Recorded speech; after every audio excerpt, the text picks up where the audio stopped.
एक बार एक छोटी सी बच्ची हाथ में मिट्टी की गुल्लक लेकर के भागती हुई एक दवाइयों की दुकान पर गई। वो काफी देर तक वहां पर खड़ी रही, लेकिन दुकानदार का ध्यान उसकी तरफ नहीं गया क्योंकि और भी बहुत सारे लोग खड़े हुए थे। उसने दुकानदार को कई बार बुलाया, लेकिन वहां पर भीड़ इतनी थी कि दुकानदार का ध्यान उसकी तरफ गया ही नहीं। और फिर उस बच्ची को थोड़ा सा गुस्सा आया तो उसने अपनी मिट्टी की गुल्लक लेकर के वहीं काउंटर पर जोर से रख दी, जिसके बाद में जो दुकानदार था और जितने भी लोग खड़े थे वो सब उस बच्ची की तरफ देखने लग गए।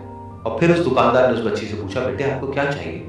तो वो बड़े ही भोलेपन से बोली कि मुझे एक चमत्कार चाहिए।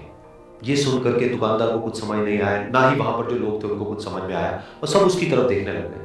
फिर दुकानदार ने बोला, बेटे चमत्कार तो यहाँ पर नहीं मिलता है। तो बच्ची को लगा कि वो उससे झूठ बोल रहा है, तो बच्ची ने कहा कि मेरी गुल्लक में बहुत पैसे हैं, आप बताओ आपको कितने पैसे चाहिए, लेकिन मैं आज यहाँ से चमत्कार लेकर के ही जाऊंगी।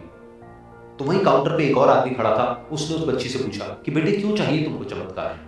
तब उस बच्ची ने अपनी कहानी बताई कि अभी कुछ दिन पहले मेरे भाई के सर में बहुत तेज दर्द हुआ, तो मेरे पापा मम्मी उसको हॉस्पिटल ले गए। उसके बाद कई दिन तक मेरा भाई घर नहीं आया, तो मैंने कई बार अपने पापा से पूछा, लेकिन उन्होंने मुझे कुछ नहीं बताया। उन्होंने बार बार यही कहा कि वो आ जाएगा, वो कल आ जाएगा, वो कल आ जाएगा, लेकिन वो आ ही नहीं रहा था। तो मैंने देखा कि मम्मी रो रही है, और पापा मम्मी को कह रहे थे कि उसकी दवाइयों के लिए और उसके इलाज के लिए जितने पैसे चाहिए उतने मेरे पास में नहीं है, अब उसको कोई चमत्कार ही बचा सकता है। तब मुझे लगा कि अगर मेरे पापा के पास में इतने पैसे नहीं भी हैं तो क्या होगा, मेरे पास में तो है। तो मैंने जितने भी पैसे जोड़ रखे हैं वो सारे लेकर के मैं इस दवाई की दुकान पर आई। फिर उस आदमी ने उस बच्ची से पूछा, कितने पैसे हैं तुम्हारे पास में? ये सुनते ही उस बच्ची ने अपनी गुल्लक उठाई, जमीन पर फेंकी और तोड़ दी, और पैसे गिरने लग गए।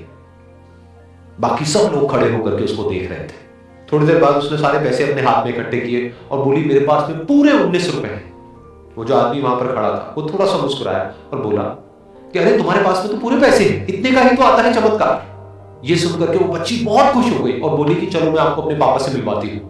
बाद में पता लगा कि वो आदमी कोई आम आदमी नहीं था, बल्कि एक बहुत बड़ा न्यूरोसर्जन था, और उसने सिर्फ 19 रुपए में उसके भाई की सर्जरी करी, और कुछ ही दिन बाद वो ठीक होकर के घर वापस आ गया। फिर कुछ दिन बाद वो बच्ची, उसका भाई, उसके पापा, उसकी मम्मी, चारों एक साथ बैठे हुए थे और बात कर रहे थे। तो उसकी मम्मी ने उसके पापा से पूछा कि अब तो बता दो ये चमत्कार आपने किया कैसे? तो उन्होंने अपनी बेटी की तरफ देखा और बोले, ये चमत्कार मैंने नहीं, इसने किया है।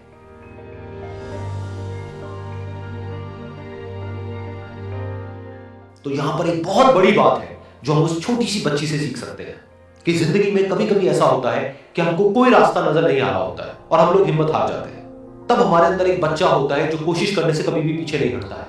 वो हार मानने को तैयार नहीं होता है क्योंकि उसको ना शब्द समझ नहीं आता है।